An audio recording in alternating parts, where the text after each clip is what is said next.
नमस्कार, मैं हूं संदीप चौधरी। आज सीधा सवाल में बात आतंकवाद की हड्डी, उसकी रीढ़, उसकी कमर आज भारत तोड़ता दिखा है। लेकिन पूरी तरह से क्या हम आतंकवाद को नेस्त नाबूद करने के लिए तैयार हैं? फुल एंड फाइनल सेटलमेंट हो ही जाए आतंकवाद की, क्योंकि आज सुबह तड़के 1:05 पर 25 मिनट का एक ऐसा ऑपरेशन जिसमें जल, थल और वायु सेना एक साथ कदम ताल करती दिखी और पाकिस्तान को उसके घर में घुसकर जो आतंकी ठिकाने थे उन्हें बर्बाद करती दिखाई दी भारतीय सेना। जो हमारे फौजी हैं उनके शौर्य की, उनकी वीरता की यह गाथा आने वाला वक्त सदियों तक याद तो किया ही जाएगा और इसकी तफसील में भी मैं आपको लेकर चलूंगा। लेकिन जो भारत, जो आप, मैं, हम सब भारतवासी जो एक मांग कर रहे थे, मुंह तोड़ जवाब दिया जाए। भारत की आत्मा पर हमला हुआ था 22 अप्रैल को, जब 26 हमारे अपने, हमने उन्हें खोया था और उनमें युवा थे, उनमें नवविवाहिता महिलाएं, वो विनय अग्रवाल हो, वो शुभम हो। विनय की तो 6 दिन पहले ही शादी हुई थी। 2 महीने हुए थे शुभम की शादी को। उनकी पत्नी विधवा बन गई, धर्म पूछकर गोलियां चलाई गई, वहशियाना दरिंदगी की इंतहा जो ये आतंकवादी करते दिखे। और आपको, मुझको, हमारे समाज को बांटने की जो फिराक थी, 2 नेशन थियरी को वो मुल्ला मुनीर, जनरल आसिम मुनीर, सेना अध्यक्ष पाकिस्तान के, 15 अप्रैल को द्विराष्ट्र 2 नेशन थियरी को फिर से वो आगे करते दिखाई दिए थे। यह संयोग नहीं था, यह प्रयोग था। लेकिन भारतवासियों ने और खास कश्मीरियों ने धता बता दी पाकिस्तान की यह कोशिश। एक सुर में आतंकियों के खिलाफ देश एकजुट होता दिखा और उसकी परिणति आज सुबह हमने देखी, जब सेना ने ऑपरेशन सिंदूर, यह सिंदूर शब्द यूं ही नहीं गढ़ा गया। जिन्होंने अपने शौहर को खोया उनको श्रद्धांजलि भी थी और एक मुंहतोड़ जवाब भी था पाकिस्तान के लिए। 90 उनके आतंकी ध्वस्त कर दिए गए। और यहां पर मैं थोड़ा तफसील अब आपको देना चाहूंगा। जो 9 ये ठिकाने हैं, इनमें बहावलपुर, ये 100 किलोमीटर अंदर, वो जो असदुद्दीन ओवैसी कह रहे थे कि घर में घुस के मारेंगे ही नहीं, घर में घुस भी जाएंगे, 100 किलोमीटर तक अंदर घुसे, मिसाइलें दागी गई। जैश ए मोहम्मद का यह मुख्यालय है, मरकज सुभान अल्लाह, यहां पर आतंकियों की भर्ती, ट्रेनिंग दी जाती है। मसूद अजहर, वो जैश ए मोहम्मद का सरगना, देश वाकिफ है उसके नाम से। 14 लोग, 10 तो उसके घर वाले, बाकी रिश्तेदार मार दिए गए। और आतंक से आप जुड़ोगे तो यही हश्र होना है, यह तय है। अब वो चिट्ठी लिखता घूम रहा है कि मेरी भी मौत आ जाती। हाल ये देंगे कि इधर भबकी अपने पर आएगी, तो कहते हैं मेरी भी मौत आ जाती। जब निर्दोषों पर गोली चलाते हैं तब यह बात समझ में नहीं आती। मुरीद के, यह लगभग 20-25 किलोमीटर अंदर है। यह 2008 का जो मुंबई हमला हुआ था हमारे ऊपर, 26/11 162 लोग मारे गए थे। उसमें अजमल कसाब, डेविड हेडली को यही ट्रेनिंग मिली थी। कर दिया खत्म भारतीय सेना ने। सियालकोट, जैश ए मोहम्मद यहां पर आतंकी कैंप चलाता है, अंतर्राष्ट्रीय सीमा से 6 किलोमीटर अंदर। 4 ठिकाने पाकिस्तान में, 5 पीओके में, पाक अधिकृत कश्मीर में ध्वस्त किए गए आज। सियालकोट 12 किलोमीटर सीमा से, मेहमना जोया कैंप वहां पर, पठानकोट एयरबेस पर जो हमला किया गया था, जनवरी 2016 की बात है। तो यहीं ट्रेनिंग दी गई थी। कोटली लश्कर तैयबा का कैंप, अब्बास कैंप, एलओसी से 13 किलोमीटर अंदर। गुलपुर कैंप कोटली, यह भी लश्कर तैयबा का। सवाई नाला कैंप मुजफ्फराबाद, यह 30 किलोमीटर भीतर लाइन ऑफ कंट्रोल के। और 20 अक्टूबर 2024 सोनमर्ग, 24 अक्टूबर 2024 गुलमर्ग और 22 अप्रैल 2025 पहलगाम, ये जो हमले जिन्हें अंजाम दिया गया, ट्रेनिंग यहीं दी गई थी मुजफ्फराबाद में।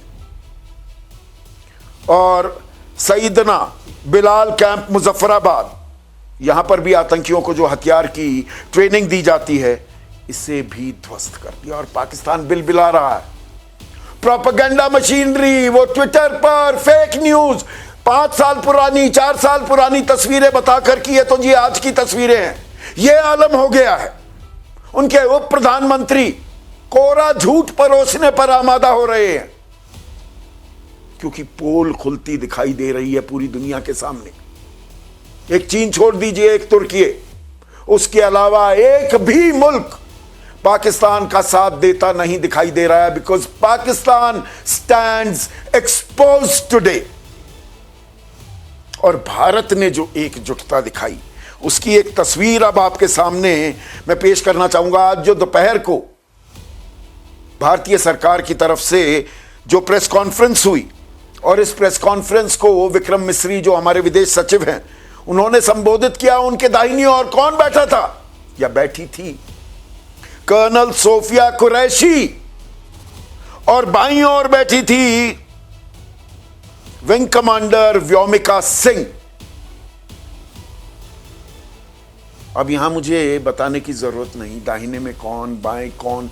ये आइडिया ऑफ इंडिया, एकता में एकजुटता, अनेकता में एकता की जो तस्वीर है, वो भी दुनिया के सामने हम दिखाते नजर आए। कल एक बैठक भी होने वाली है। आज विपक्षी दल, खास कांग्रेस, उसकी सीडब्ल्यूसी की एक बैठक भी थी, और एक सुर में सब सरकार के साथ आते दिखाई दिए। लेकिन यहां पर मैं एक बात और जोड़ना चाहूंगा। देखिए, 2016 में उड़ी में हमला हुआ, हमने सर्जिकल स्ट्राइक की, बहादुरी का परिचय दिया फौज ने, और फौज पर तो हमें पूरा भरोसा है, make no bones about it. 2019 में पुलवामा में हमला हुआ, 40 हमारे सीआरपीएफ के जवान शहीद हो गए। बालाकोट पर हमने एयर स्ट्राइक की, कमर तोड़ी, लेकिन ये कुकुरमुत्तों की तरह, या वो जो होता है ना छिपकली, पूंछ काट दो नई पूंछ उगाती है, आतंकवाद का भी कुछ ऐसा हाल है। कमर की हड्डी, वो रीढ़ की हड्डी तो तोड़ी है, पर ऐसी तोड़ी क्या कि जिंदगी भर मुंह उठाने का नाम नहीं लेंगे। यह यक्ष प्रश्न है, वरना फिर से उबर आएंगे क्या? और इस बार जब गुद्दी हमारे शिकंजे में आई है, बिलबिला रहा है, गिड़गिड़ा रहा है, खिसिया रहा है पाकिस्तान मास्टरमाइंड आतंकवाद का, तो फुल एंड फाइनल सेटलमेंट तो करनी ही होगी। इस बार मौका है, इस मौके से क्या नहीं चूका जाना चाहिए। नाउ और नेवर। क्या हम उस मकाम पर भी पहुंच गए हैं? और ऐसे में आज का सीधा सवाल, तबाह आतंक का किला, पाकिस्तान को सबक मिला है क्या? और दूसरा सवाल, ऑपरेशन सिंदूर झांकी, पूरा बदला बाकी। बहुत से लोग अभी खुश हो सकते हैं कि हां, हमने जी बदला ले लिया, ये हमने बदला ले लिया। भाई 9 कैंप तबाह कर दिए, कदम ताल कर रही हैं तीनों forces, but is it enough? ये भी अपने आप में एक सवाल है। और इस सवाल का जवाब देने के लिए मेरे साथ कुछ वेरी ब्रेव सोल्जर्स देश की सरहदों की सुरक्षा करते आए हैं सालों। Lieutenant general Sanjay Kulkarni retired, और आज फिर मैं उनका परिचय देते हुए ये याद दिलाना चाहूंगा कि सियाचिन पर जो तिरंगा फहरा रहा है, लहरा रहा है, उसे सबसे पहले लेफ्टिनेंट जनरल संजय कुलकर्णी ने ही लहराया था। मेजर जनरल यश मोर मेरे साथ जुड़ चुके हैं, रिटायर्ड हैं ये भी। Lieutenant general DP Pandey retired, ये भी हमारे साथ इस चर्चा में जुड़ रहे हैं। राजीव डोगरा जाने माने राजनयिक हैं, वो भी चर्चा में जुड़ेंगे। Wing commander SK Sharma retired, वो चर्चा में जुड़ रहे हैं। और जी पार्थसारथी उच्चायुक्त रह चुके हैं भारत के पाकिस्तान में। लेकिन पहले जनरल कुलकर्णी, जो भारतीय सेना ने जो प्रिसिजन और जो कदम ताल दिखाई है, सबसे पहले तो देश को दाद देनी होगी हमारी फोर्सेस की, हमारी फौज की। आज ऐसा सबक सिखाया है, कई सालों तक याद रखेगा पाकिस्तान। धन्यवाद संदीप, इसमें कोई शक नहीं जो आप कह रहे हैं कि इतने सालों की नौकरी के बाद मैं ज़रूर कह सकता हूं कि जो इस प्रकार से एक सुदृढ़ नेतृत्व, एक ज़बरदस्त फौज जिसके ऊपर पूरा विश्वास, वेरी प्रोफेशनल आर्म फोर्सेस, और तीसरा एकजुट देश, ऐसा बहुत कम देखने को मिलता है कि पूरे देश में सब कोई चाहता है। इतना ज़बरदस्त आक्रोश कि कोई नहीं, कितने भी हमने नॉन काइनेटिक करने की कोशिश की, पर जब तक काइनेटिक नहीं हुआ, मुझे लगता है आज वो जो मन को शांति मिली होगी सबको, कम से कम जो परिवार, जो वीर नारियां हो गई उनको, कि ये जो कदम उठाया है और जिस प्रकार से नेतृत्व ने, प्रधानमंत्री ने कहा हम करेंगे और करके दिखलाया है, I think that's a huge success. और यही कारण है कि आज अगर मसूद अजहर रो रहा है कि उसका सारा परिवार हैज़ बीन वाइप्ड आउट, और वो अगर खुद भी मर जाता तो अच्छा रहता। तो ये जो नौबत आई है आज पाकिस्तान में, और जिस प्रकार से 25 मिनट में 24 मिसाइल्स, 9 टारगेट, और पाकिस्तान के होश उड़ गए, उसको ये तक नहीं पता चला, जबकि पिछले 3-4 दिनों से लगातार कह रहे हैं 24 घंटे में हमला होगा, 36 घंटे में हमला होगा, कब होगा, क्या होगा। और अब देख लिया जब हुआ, तो शायद हम लोगों को भी, जो हम लोग रोज़ बातचीत करते रहते हैं, we were also taken by surprise जब 1:30 बजे हमें पता चला कि हमला तो हो गया, और हुआ नहीं, ख़त्म भी हो गया, और जो टारगेट्स हैं बर्बाद भी हो गए। तो क्या दर्शाता है ये ज़बरदस्त एक तरीके से क्लिनिकल प्रिसिजन कहते हैं इसे। Absolutely, absolute clinical precision and total destruction वहाँ पर, कि वो खुद देखते रह गए। उनके प्रधानमंत्री ने ट्वीट किया कि भारत ने हमला किया, उनके डीजी ISPR ने हम ट्वीट किया कि भारत ने हमला किया। इस वक्त भारत को और भारत के अंदर किसी को कहने की ज़रूरत नहीं पड़ी क्या हुआ, वहाँ से खबर आई कि ये कर दिया भारत की फौज ने। तो ये जो कार्रवाई हुई है, मुझे लगता है वाकई। नहीं, यहां पर एक और चीज की है जनरल कुलकर्णी, इस कार्रवाई का सबसे बड़ा पहलू क्या ये भी है, हमने किसी भी नागरिक ठिकाने, कोई सिविलियन टारगेट नहीं किया है, सिविलियन की मौत नहीं हुई। ये आतंकी कैंप, आतंकी ठिकानों को ध्वस्त किया है हमने, किसी नागरिक पर, बल्कि मैं तो यहां तक कहूंगा पाकिस्तान के सैन्य ठिकानों पर भी हमने कोई हमला नहीं किया। This is not war, this is not a war against any nation. किसी देश के खिलाफ हम युद्ध नहीं कर रहे, ये आतंक के खिलाफ जंग है। बिल्कुल Sandeep, this was war on terror. Pakistan को समझना होगा। और यही कारण था संदीप जी, इतने दिन लगातार जब प्रधानमंत्री ब्रीफिंग कर रहे हैं, सबको बता रहे हैं, बुला रहे हैं, फिर चेक कर रहे हैं ये क्या है, उन्होंने अपना खाका दे दिया कि उन्हें क्या चाहिए, और फिर फौज को पूरी छूट दे दी कि वो उसको एग्जीक्यूट कैसे करेंगे, और उन्होंने करके दिखलाया। और क्लियर डायरेक्शंस थे कि आज भारत ने LOC क्रॉस नहीं करनी है, आज भारत ने सिविलियन टारगेट्स को डैमेज नहीं करना है, आज भारत ने मिलिट्री इंस्टॉलेशंस को बर्बाद नहीं करना है। नहीं तो आप समझ सकते हैं भावलपुर में जब डिस्ट्रॉय किया है पूरा मसूद अजहर का जो पूरा घर है, उसके बिल्कुल बगल में 31 कोर हेडक्वार्टर है पाकिस्तान का। अगर चाहते मैं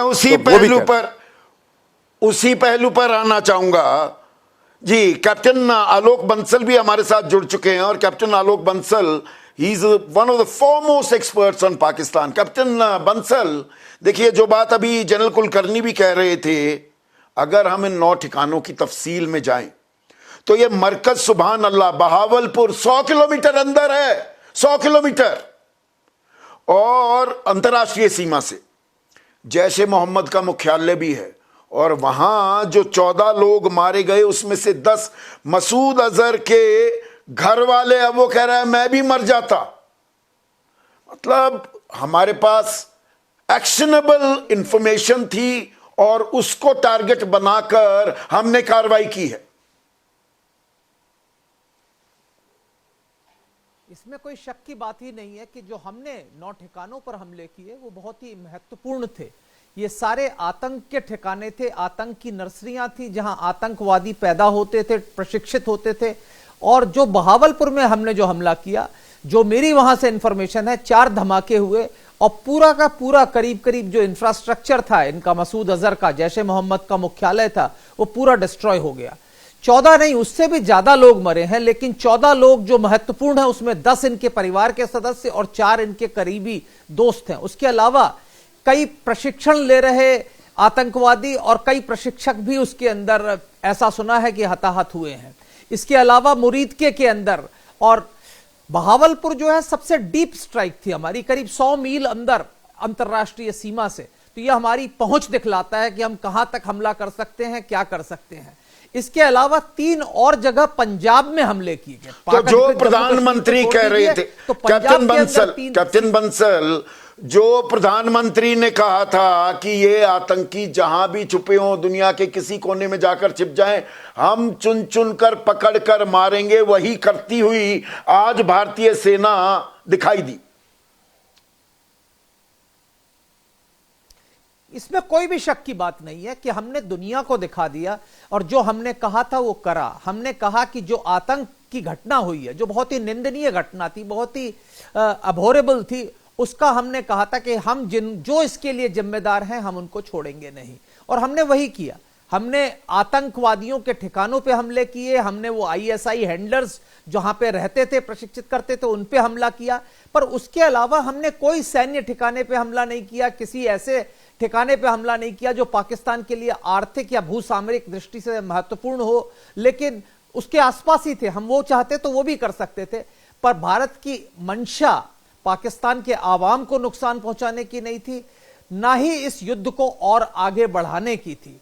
और ये हमने दुनिया को दिखला दिया कि हम जो है किस तरीके से रिस्ट्रेन के साथ, संयम के साथ हमने ये हमला किया और कितनी सफलतापूर्वक हमला किया, जिसमें हमारा कोई भी नुकसान नहीं हुआ जानो माल का, और 9 ठिकानों पर हमला किया। और उसके बाद हमने जो लोग जिम्मेदार थे पहलगाम में हमले के लिए, उनको काफी हद तक नेस्त नाबूद कर दिया।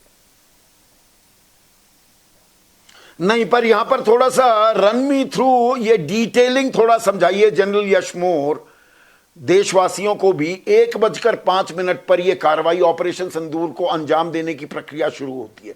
25 मिनट में 24 मिसाइलें दागी जाती हैं, 100 किलोमीटर अंदर तक भी और 6 किलोमीटर दूर भी एलओसी से।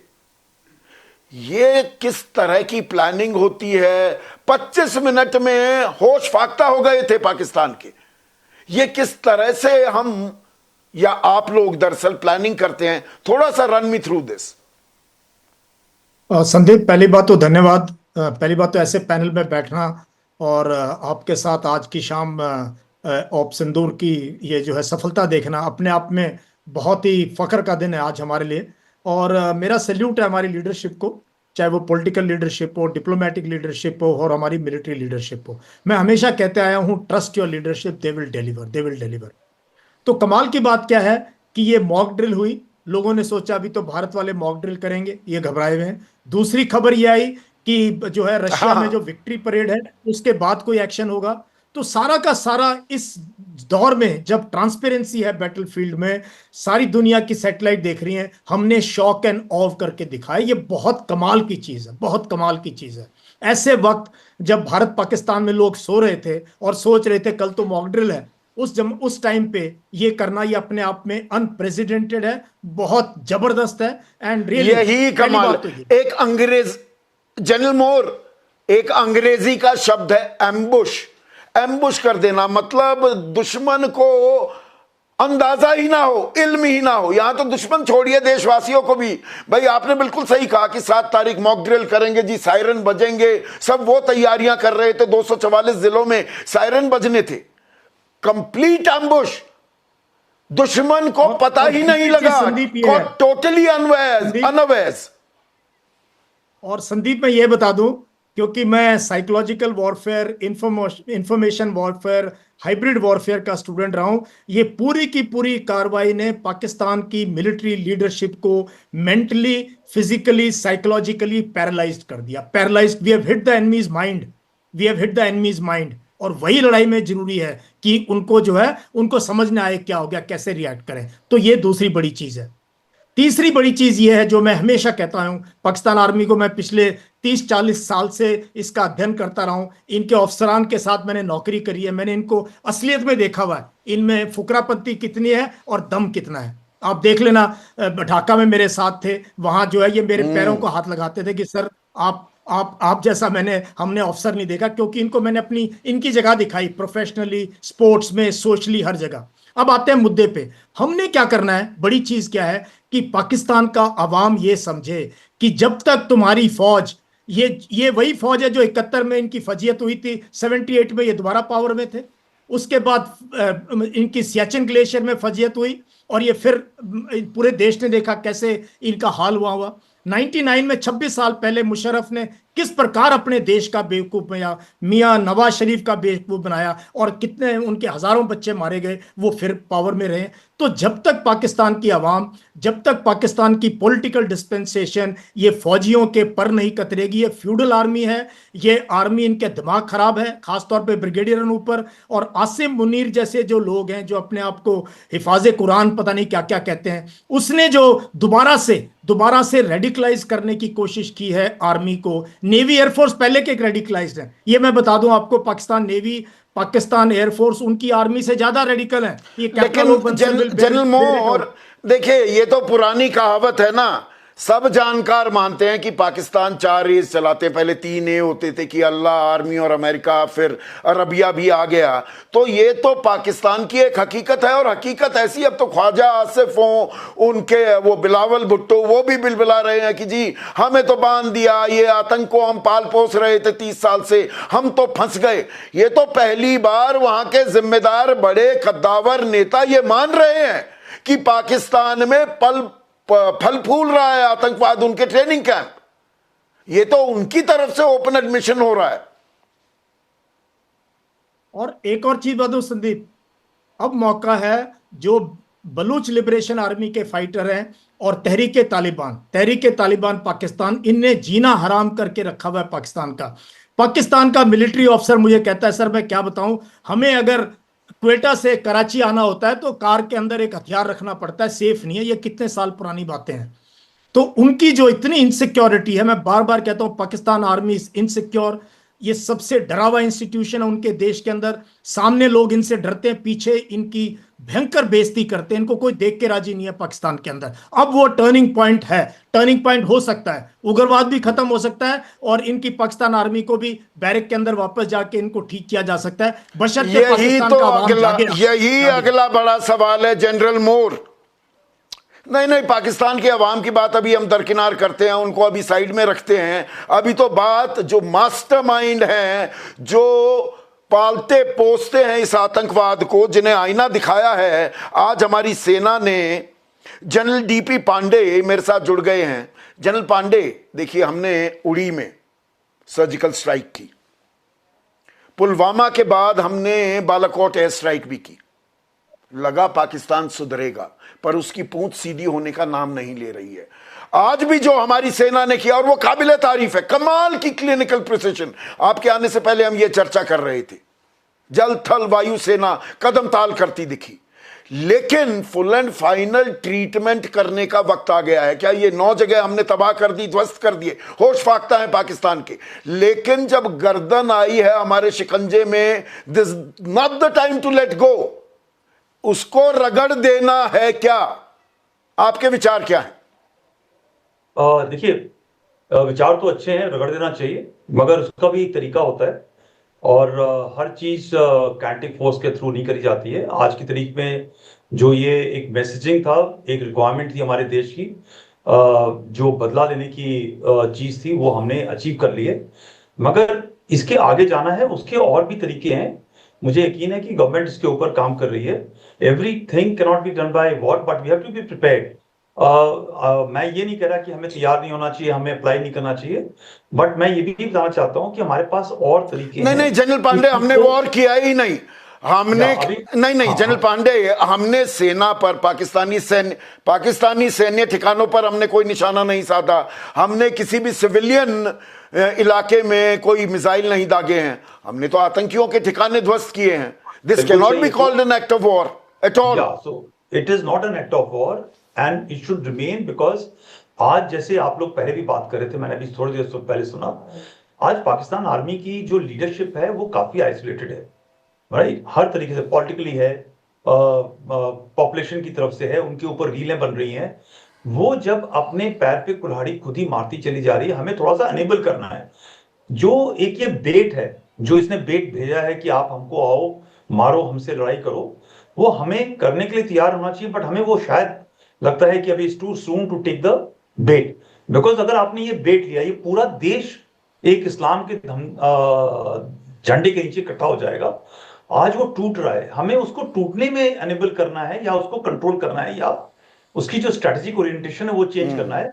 स्ट्रेटेजिक ओरिएंटेशन आप जो इनकी लीडरशिप के वो चेंज नहीं कर सकते, बिकॉज ये जियाउल हक की पैदाइश है। आसिम मुनीर ने आर्मी तब ज्वाइन करी थी जब जियाउल हक अपनी इस्लामिक ओरिएंटेशन पूरी आर्मी का कर रहा था, देश का कर रहा था। वो उसमें ग्रो पला पोसा है, उसको जो माइंड है, और जो आज जैसे भी बताया ब्रिगेडियर नवाब की जो लीडरशिप का जो माइंडसेट है, उसको चेंज करना बड़ा मुश्किल है।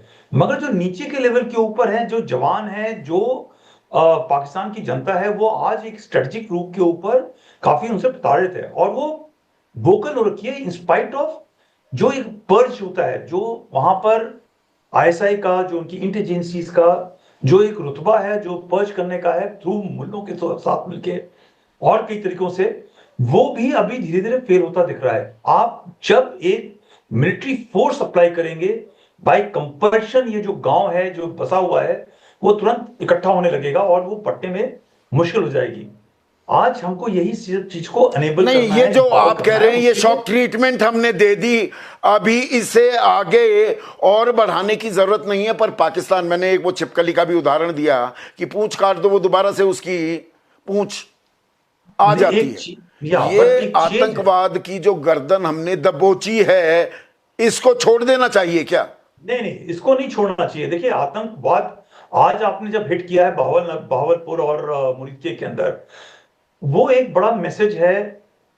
उनके जो आला हैं, कमान जो करते हैं, कंट्रोल करते हैं, और जो ये टेररिस्ट लीडरशिप है, वो कहीं छुप नहीं सकते। अब एक जब वो भय का माहौल होगा, अब वो एक्सपोज हो गए, जो पाकिस्तान की जनता, खासतौर से पाक पंजाब की जो जनता है, जब वो देखेगी ओहो ये तो बिल्कुल ऊपर बैठे हुए थे, आज से जमीन के ऊपर गिरे हुए, इनके पीछे भी पूंछ में आग लग सकती है, तो वो जो जनता है वो उनके पीछे लगेगी, राइट? क्योंकि अभी तक वो चुप थे, अभी वो डर भी था, भय भी था। हमने भी, जो मैंने भी लोगों से बात करी है, वो उनसे डरते भी हैं। तो जब ये एक पानी का जो हमने एक आईडब्ल्यूटी का जो एक सिस्टम शुरू करा हुआ है, उसको पानी रोकने का है, ये जब जनता उनसे सवाल पूछेगी, भाई आप हमको कौन से रास्ते के ऊपर लेके जा रहे हो, और पूरे जो बाकी विदेश के जो लोग हैं, इनका हाथ छोड़ते जा रहे हैं धीरे धीरे, जब ये चीज होगी तो ये अपने आप काबू में आएंगे और इनको बाहर निकाला जाएगा। They will be exposed, I am quite sure। और तब नहीं, इसमें मैं ये सवाल, मैं इस सवाल पर अभी क्यों अटका हुआ हूं जनरल पांडे, कि जो हमारे पास जानकारी आई है, देखिए 90 आतंकियों को तो हमने खत्म कर दिया इस ऑपरेशन सिंदूर के जरिए, लेकिन बहावलपुर में 250 से ज्यादा आतंकवादी थे, मुरीदके में 120 के करीब, 110 से 130 मुजफ्फराबाद में, कोटली में 75 से 80, सियालकोट में 90 से 100, गुलपुर में 75 से 80, भिंकर में 60, चक अमरू में 70 से 80। ये कुकुर बुत्तों की तरह फैलते रहते हैं, इनका कोई स्थायी इलाज भी तो करना होगा ना। वो स्थायी इलाज तब है जब ये देश 4 हिस्से में बटेगा, और उसको आपको करने के लिए कुछ ना कुछ और करना पड़ेगा, जो सिर्फ एक मिलिट्री फोर्स से नहीं हो सकता, राइट? आपको एक सिचुएशन करनी पड़ेगी, और तब जाकर के वो मिलिट्री फोर्स अप्लाई हो जब ये डिवीजन हो जाए।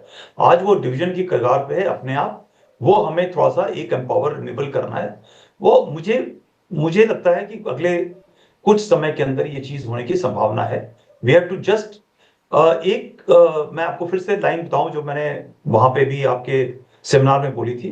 जो बड़े नेशंस होते हैं ना, जो पावरफुल नेशंस होते हैं, वो आपस में लड़ाई नहीं लड़ते जब तक आप ये चीज समझ नहीं लेंगे। मगर ये नहीं है कि उसके पास में पावर नहीं होती है। चाइना लड़ाई आपसे डायरेक्टली नहीं कर रहा, जहां आपके पास में उसने दांत दिखाया और आपने रिस्पॉन्ड किया, वो पीछे हट गया। अमेरिका कहीं भी लड़ाई अपने आप नहीं करता है, रशिया के साथ नहीं करता, सोवियत यूनियन के साथ नहीं करता, वो किसी के साथ कराता है। जब तक हमारा देश हम एक बड़ी हाई मॉरल वैल्यू स्टैंडिंग के साथ लेके चलते हैं, जब तक हम इस चीज को नहीं सीखेंगे और करेंगे, तब तक हम एक हाई टेबल पे बैठने के हकदार नहीं होंगे। ये बड़ा एक इंपॉर्टेंट चीज है। Force is important. नहीं, इसका एक ये बात आपका फेयर पॉइंट है, पर इसका एक दूसरा पहलू भी है। Wing commander SK Sharma, wing commander साहब, इसका दूसरा पहलू ये है कि जब अमेरिका पर कुछ आफत आती है, वहां पर 9/11 होता है, वो इस तरह की पॉलिसी बनाते हैं, मतलब कोई कॉम्प्रोमाइज की गुंजाइश ही नहीं। देखिए, हम 35 साल से आतंकवाद का दंश झेल रहे हैं, लेकिन भारत की, और ये कड़वी हकीकत है, आज का दिन तो सेलिब्रेशन का है, पर हमें यह नहीं भूलना चाहिए, बतौर नेशन 35 साल से दंश झेल रहे हैं हम आतंकवाद का, लेकिन हमारी कोई राष्ट्रीय नीति नहीं है आतंकवाद को लेकर। और अमेरिका ओसामा बिन लादेन को पाकिस्तान में ही ढूंढ कर मार गिराता है, या इजराइल हमास को बॉम्ब कर देता है। वो कौन निहत्ता है, कौन औरत है, बच्चा है, निर्दोष है, या दरअसल आतंकी है, कोई भेदभाव नहीं। तो यहां पर हाई मॉरल ग्राउंड क्या भारत ही सिर्फ उस नैतिकता के घोड़े पर सवार रहे? अब समय आ गया है संदीप जी कि इसको बदला जाए, इस रुख को बदला जाए। छोटा सा टेस्ट तो यहाँ पर हो गया आज, लेकिन एक बड़े एक्शन की ज़रूरत तो होगी ही, क्योंकि अगर आतंकवाद की कमर तोड़ना है तो पाकिस्तान की रीढ़ की हड्डी पर वार करना पड़ेगा। ये जितने अभी बाकी बच निकले हैं वो किन्हीं बिलों में होंगे। अब बिलों तक पहुंचने के लिए किसी न किसी को उन बिलों तक पहुंचना पड़ेगा। कुछ चीज़ें ऐसी हो रही हैं कि वादे बहुत सारे किए गए सरकार के द्वारा। पहला तो ये किया गया कि पहलगाम का बदला लिया जाएगा, और एक उसका ट्रेलर हमने दिखाया। दूसरा एक वादा किया गया था कि पीओके भी लेना है। पार्लियामेंट में डिस्कशन हुआ, अप्रूव कर लिया गया। तो समय आ गया है कि अब इसके बारे में भी सरकार सोच रही होगी, और इससे मुफीद समय और कोई नहीं होगा, क्योंकि जियोपॉलिटिकली अब हम इतने स्ट्रांग हैं कि चाइना सीधा सीधा आपके सामने नहीं आ रहा, आना भी नहीं चाहेगा। ट्रंप ने आधी दुनिया को अपने खिलाफ कर लिया है। तो चाइना और इंडिया आज ऐसे मजबूत स्थिति में हैं कि अब जो चाहें वो कर सकते हैं, और भारत अब एक ऐसी स्थिति में है कि अब मैं इसीलिए विंग कमांडर शर्मा, मैं ये दूसरा सवाल जो आज कार्यक्रम में पूछ रहा हूं कि ऑपरेशन सिंदूर झांकी, पूरा बदला बाकी, इसे हम झांकी ही माने ना, यहां पर हम ना रुकें। Absolutely not, absolutely not. ये पहला कदम है, इसको आप पहला कदम समझिए। 4 कदम और पाकिस्तान वो नहीं रहेगा जो कि आजकल दिखता है। दरअसल होना भी यही चाहिए कि इतने वर्षों के आघात सहने के बाद वो नहीं सुधरा, तो सुधारने की तो ज़रूरत है। और इस छोटे मोटे अटैक से सुधरेगा नहीं। 6 दिन बाद या 6 महीने बाद होगा वही, क्योंकि जो पॉलिसी है वो 1000 कट्स वाली, आमने सामने तो ये लोग लड़ ही नहीं सकते हमसे, सवाल ही नहीं उठता है। वो 1000 कट्स इनके चलते रहेंगे। जबकि होना ये चाहिए कि इसको पहले हेडलेस किया जाए। हेडलेस मतलब ऊपर का हिस्सा जो भी पीओके है, मुजफ्फराबाद के ऊपर उस दिशा में। पर जो आज जो हमने सिनर्जी कदमताल देखी वायु, थल और जल सेना के बीच, एयरफोर्स भी स्टैंड बाय पर थी, हमारे युद्धपोत, अरेबियन सी में भी मौजूद हैं, वो तुर्की से भी लाकर वो कुछ बराबरी करने की दिखा तो रहा है, लेकिन जो ये समन्वय दिखाया है तीनों सेनाओं ने, हमारी तीनों आर्म फोर्सेस के विंग्स ने, इसके बारे में थोड़ा सा जानकारी दीजिए। ये समन्वय कैसे, ये प्लानिंग में कितना वक्त लगता है, कितनी डिटेलिंग होती है विंग कमांडर? देखिए, समय तो इसमें लगता है और वो समय हमने लिया और ये तीनों सेनाओं का जो कोऑर्डिनेशन तभी था, 15 दिन बाद किया हमने। जी, इतना समय तो लगता है। और फुल फ्लेजेड वार में जाएंगे तो 1 महीने से 2 महीने से और ज्यादा भी लग सकता है, लेकिन इतने कम समय में इतना सटीक ऑपरेशन कर पाना तीनों सेनाओं के द्वारा एक एग्जेम्पलरी मिसाल है ये, और ये दिखाता है कि हम इससे आगे बहुत कुछ कर सकते हैं। लेकिन एक बात तो बिल्कुल पक्की है कि पाकिस्तान का नक्शा 1-2 महीनों में बदल जाएगा। उसकी सोच और उसकी जियोग्राफी बदल जाएगा, दोनों ही बदल जाएगी। बदलना चाहिए। आप कह रहे हैं बदल जाएगी, बदलना चाहिए। राजीव डोगरा हमारे साथ हैं, जाने माने राजनयिक हैं। राजीव डोगरा जी, सबसे पहले तो आज जो भारत सरकार ने प्रेस कॉन्फ्रेंस की, जो जानकारी दी, उसमें विदेश सचिव आपके सहयोगी रहे हैं विक्रम मिस्री थे, और उनके दाहिने कर्नल सोफिया कुरैशी और उनके बाएं विंग कमांडर व्योमिका सिंह। और भारत का ये कहना, हमने सिर्फ आतंकी ठिकानों को टारगेट किया है, नो सिविलियन एरियाज या पाकिस्तानी सेना पर हमने हमला नहीं किया है। कूटनीति के लिहाज से हमने पूरी दुनिया को क्या बताया और दुनिया ने किस तरह से इसे ग्रहण किया है? जहां तक आज की प्रेस कॉन्फ्रेंस का सवाल है, मैं उसको फुल मार्क्स दूंगा। विदेश सचिव ने बहुत मैटर ऑफ फैक्ट बताया कि क्यों ये जरूरी था और किस तरह हुआ। जहाँ तक किस तरह हुआ का सवाल है, उसमें जितनी प्रशंसा की जाए वो कम है कि जिन्होंने भी ये डिसाइड किया कि 2 lady officers, bright lady officers, एक आर्मी की और दूसरी एयरफोर्स की, उनको सामने लाया जाए दुनिया के और बताया जाए कि देखो, एक तरफ से तो वो सिंदूर हमारा मिटा रहे थे जो पाकिस्तानी टेररिस्ट थे, और दूसरी तरफ ये उभरता हुआ देश, डेमोक्रेटिक देश, उसमें देखो हमारी विमेन आर इक्वल पार्टनर्स, और उन्होंने कितनी समझदारी से और कितनी डिसेंसी से पूरी इशू को समझाया दुनिया को। सो ये बहुत काबिल तारीफ है और इससे हर भारतीय का दिल खुश हुआ होगा और थोड़ा सा गर्व भी हुआ होगा। ये तो हमने अपना एक संदेश दिया, पर दुनिया ने किस तरह से देखा है, जो प्रतिक्रियाएं आ रही हैं? एक चीन और तुर्की के अलावा कोई भी देश पाकिस्तान के साथ तो देता दिख नहीं रहा है, लेकिन खुलकर भारत का समर्थन करें बाकी लोग, वो ये कह रहे हैं कि भाई ये मामला ज्यादा फैल ना जाए, रायता ना फैल जाए। हर कोई ये भी देखता दिख रहा है। इसे हम रीड कैसे करें राजीव जी? कोई भी देश, आखिरकार जब रूस और यूक्रेन की वॉर हो रही थी तो प्रधानमंत्री ने खुद ही कहा था प्रेसिडेंट पुतिन से कि this is not the age of war, और ना ही वो हमारा मंशा है कि हम इसको एस्केलेट करें। हम तो बार बार यही कह रहे हैं कि हमने एक मैसेज दिया है और हमारी डिटर्मिनेशन यही है कि टेररिस्ट इंफ्रास्ट्रक्चर जो है वो वहाँ का खत्म होना चाहिए। तो अगर पाकिस्तान कह दे कि हाँ, हम जो अभी भी 80-90 बचे खुचे टेररिस्ट हैं कश्मीर के में हमने जो भेजे हैं वो वापस बुला रहे हैं, तो वो एक अच्छा इंडिकेशन होगा कि हाँ, पाकिस्तान भी सुधर गया है। और जब तक वो नहीं होगा तो हमारे पास चारा क्या है? या तो हम अपने लोगों को, अपने एस्टैब्लिशमेंट्स को नहीं, चारे में अब देखिए, एक यहाँ पर राजीव डोगरा जी, सरकार ये कह रही थी, देश के रक्षा मंत्री राजनाथ सिंह ने भी ये कहा था 3-4 दिन पहले कि जो देश चाह रहा है वैसा ही करेगी सरकार। कुछ वैसा ही आज ऑपरेशन सिंदूर के जरिए करती भी दिखी है। हमारे दर्शक हैं अभय कुमार, पटना वासी हैं, वो कह रहे हैं कि जब तक आतंकवादियों की कमर पूरी तरह से नहीं तोड़ दी जाती तब तक ऐसी कार्रवाई रुकनी नहीं चाहिए।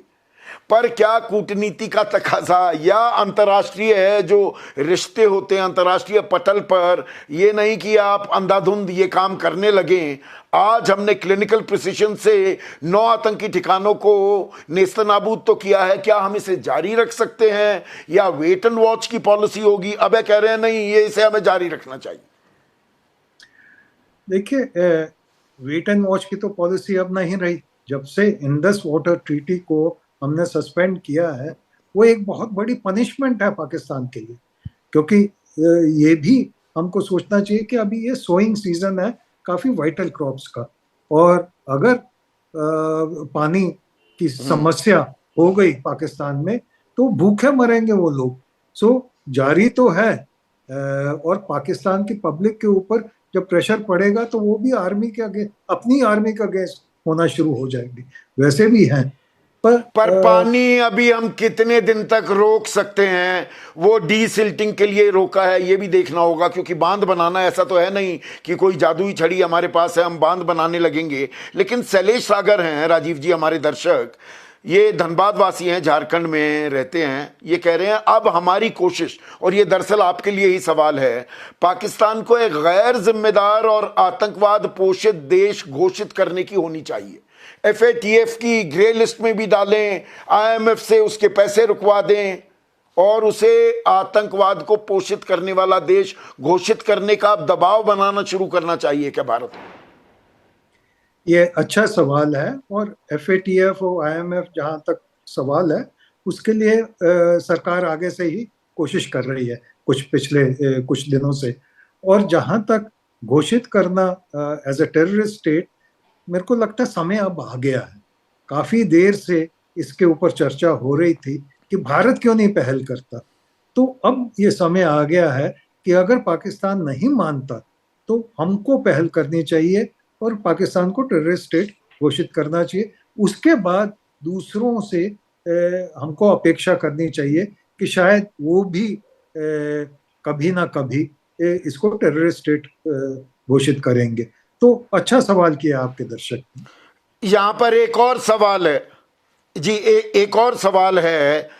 ये सवाल है मीना सिन्हा, दानापुर वासी हैं बिहार की। जनरल संजय कुलकर्णी ये पूछ रही हैं, अब तो POK को भारत में मिला ही लेना चाहिए।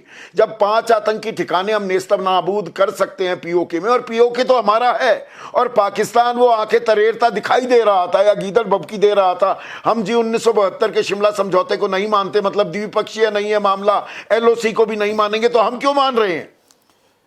संदीप जी, वो सवाल बिल्कुल बहुत अच्छा है, क्योंकि 26 अक्टूबर 1947 को ही वो पूरा जम्मू कश्मीर हमारा था, लेकिन जो कब्जा पाकिस्तान ने किया है उसके हम POK कहते हैं, और POK में ही आवाज़ उठ रही है पाकिस्तान के बरखिलाफ। वहाँ के लोग पाकिस्तान के साथ नहीं रहना चाहते हैं, क्योंकि वहाँ पे पीने के लिए पानी नहीं है, खाने के लिए किल्लत है, और वो सब कुछ जब जम्मू कश्मीर में देखते हैं जिस तरीके से तरक्की हो रही है, और वो यही नहीं, वहाँ पे आवाज़ उठती है। अगर उनको लीडरशिप चाहिए तो उनको मोदी जैसी लीडरशिप चाहिए। वो जो आवाज़ उधर उठ रही है वो साफ दर्शाता है कि कहीं ना कहीं POK जो है पाकिस्तान से अलग अपने आप होगा, और भारत में उसका विलय होना निश्चित है। और नहीं भी अगर होता है किसी कारण से, क्योंकि चीन जो है, क्योंकि CPEC के कारण जो रास्ता बन रहा है खुजरा से लेकर के ग्वादार तक, उसके कारण, क्योंकि चीन की वहाँ पे आज की तारीख में काफ़ी मैं कहूँगा काफ़ी स्ट्रेंथ में उस इलाके में चीन की जो PLA है वो मौजूद है, लेकिन उसके बावजूद भी जो लोग हैं वहाँ पे वो वाकई ही पाकिस्तान से बहुत बहुत नाराज हैं, बहुत खफा हैं, उनके बीच बहुत आक्रोश है, और सारे के सारे विलय भारत में चाहते हैं। हमने वक्त ढूंढना है। अब जैसे भारत सरकार ने कहा है POK हमारा है, कब लेना है, कैसे करना है, वो अब हमारी जिम्मेवारी है, पर ले सकते हैं और लेना भी चाहिए, और उस लेना भी चाहिए। मेरे साथ जी पार्थ सारथी साहब जुड़ गए हैं, एक और बहुत बड़े राजनयिक देश के, और ये उच्चायुक्त भी रह चुके हैं भारत के पाकिस्तान में। जी पार्थ सारथी साहब, आज जो ऑपरेशन सिंदूर को अंजाम दिया, जो होश फाख्ता कर दिए पाकिस्तान के जो आतंकी ठिकाने, 9 आतंकी ठिकाने, 4 पाकिस्तान में, 5 POK में भारतीय सेना ने नेस्तनाबूद किए, क्या ये पहला कदम है आतंकवाद को खत्म करने की ओर, या दरअसल 22 अप्रैल को जो आतंकवादियों ने किया पहलगाम में, उसका माकूल जवाब हो गया है? देखिए, एक चीज़ आपको समझना चाहिए, जब तक पाकिस्तान के सरकार में पाकिस्तान के फ़ौज का बड़ा रोल रहता है, तब तक वो कोई ना कुछ ऐसे बदमाशी करेंगे और इन चीज़ों पे रहेंगे। क्योंकि अगर पाकिस्तान की फ़ौज को वहाँ काम करना है और जीतना है और जीना है, तो एक दुश्मन तो होना चाहिए, और अगर भारत को दुश्मन बना रखें तो उनके फ़ायदा में है। ये हमें पहले समझ जाना चाहिए कि असली दुश्मन जो है वो पाकिस्तान की सेना है, और पाकिस्तान के सेना में भी मतभेद होते हैं। जो अब के सेनाध्यक्ष हैं आसिम मुनीर, वो कट्टर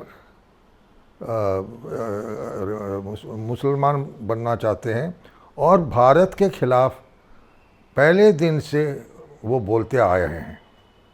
और उनके, लेकिन वो तो मुल्ला मुनीर कहा जाता है उन्हें, हाफिज कुरान है वो। इनसे जो है, हाँ नहीं, वो मैं ये नहीं कहूँगा ये कुरान है, वो समझते हैं, और मैं समझता हूँ वो समझते कुरान उनके लिए एक बहाना है। अगर उनके घर को जाओ तो स्कॉच विस्की मिलता है। कौन से किस किस्म के मुसलमान है ये? तो मेरा कहना ये है कि कुछ सहनशीलता की ज़रूरत है, ये चलता रहेगा। लेकिन एक बात कह रहा हूँ, दुनिया के नज़र में ख़ास तौर पर अगर आप इस्लामी देशों को जाए जो पड़ोस में हैं, यूनाइटेड अरब एमिरेट्स हो, सऊदी अरब हो, सब पाकिस्तान से ज़रा दूर होते जा रहे हैं, और हमारे जो संबंध हैं इन्हीं इस्लामी देशों से बहुत बढ़ गया है, ख़ास तौर पर सऊदी अरब और यूनाइटेड अरब एमिरेट्स में। और हमारे राष्ट्रीय हित में ये है कि मैं कतर को भी जोड़ दूं इसमें, कतर को भी जोड़ सकते हैं पार्थसारथी साहब। हाँ, क्या समझाने में? देखे, मैं कह रहा हूं कतर को भी जोड़ सकते हैं कि यूनाइटेड अरब एमिरेट्स और सऊदी अरब के साथ। हाँ, नहीं, जोड़ने की ज़रूरत नहीं है। उनके साथ इतने अच्छे संबंध हैं कि वो भी नहीं जुड़ना चाहते हैं हमसे। लेकिन अगर आप कह रहे हैं एक एकत्रित बनना है इस इलाके में, मैं समझता हूँ वो हो रहा है। और अगर आप देखें, पाकिस्तान को किसी इस्लामी देश ने समर्थन नहीं दिया, सऊदी अरब ने भी नहीं दिया इसमें। तो दुनिया बदल रही है। हमारे जो संबंध हैं पाकिस्तान के पश्चिमी पड़ोसों के साथ, यानी कि जो अरब घाटी में हैं, उनके साथ संबंध बहुत बढ़ गए हैं ख़ास। और मैं ये भी कहना चाहता हूँ कि जिस तरह से ध्यान प्रधानमंत्री मोदी ने दी है इन अरब देशों को, वो मैं सलाह करता हूँ, क्योंकि मैं वहाँ इनके साथ इनके प्रति काम कर रहा था जब मैं विदेश मंत्रालय में थे। हमारे सबसे बड़े दोस्त पड़ोसी में हैं, पड़ोस में जो हैं वो जो ये अरब महाराजा हैं और ये नवाब हैं, उनके वो समझते हैं कि हमें उनसे लेना देना कुछ नहीं। दूसरी बात ये, हाँ, सऊदी अरब को पर इसमें इस्लामी रिवाजों के करने के वजह नहीं, हाँ, वो क्या करते हैं, सऊदी उनके साथ संपर्क रखते हैं। लेकिन वो दिन गए जो सऊदी कहे कि हिंदुस्तान दोषी हर चीज़ के लिए। तो मैं समझता हूँ कि जो, और मैं समझ, और नहीं, इसमें पार्थसारथी साहब एक छोटा सा जवाब मैं आपसे, एक अहम बात जो है, सर मैं एक सवाल आपसे जो पूछना चाहूंगा, क्योंकि आपसे बेहतर इस बात को कोई नहीं समझता। पाकिस्तान हमेशा आतंकवाद को लेकर वो state actors non state actors का एक वो फलसफा भी बीच में डाल देता है कि भाई ये नॉन स्टेट एक्टर्स है, हमारा कोई लेना देना नहीं, हम इन आतंकी ठिकानों को नेस्तनाबूद कर भी दें तो जो इनके आका हैं वो तो बने हुए हैं, उन पर भी कार्रवाई करनी होगी क्या, तभी इनकी कमर सही मायने में तोड़ पाएंगे हम। पार्थसारथी साहब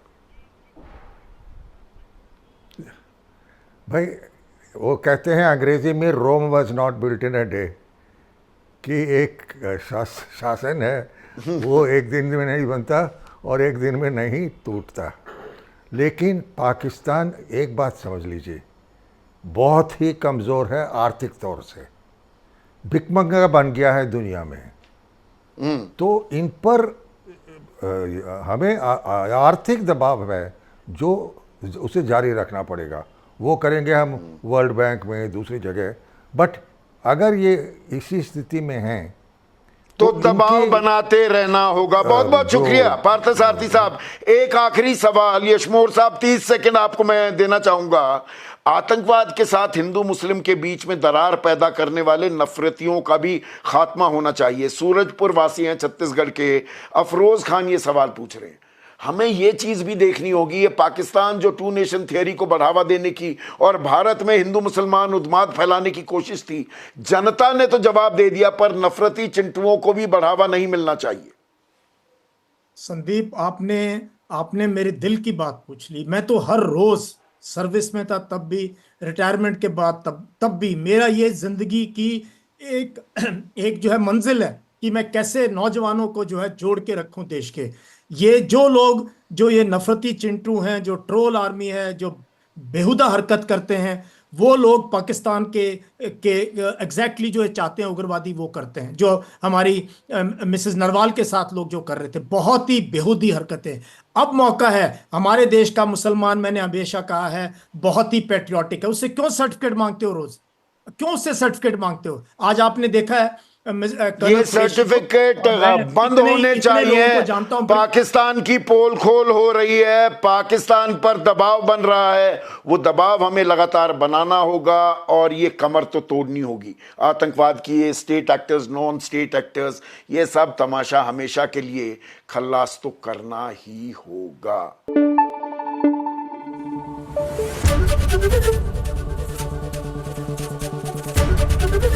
एबीपी न्यूज आपको रखे आगे।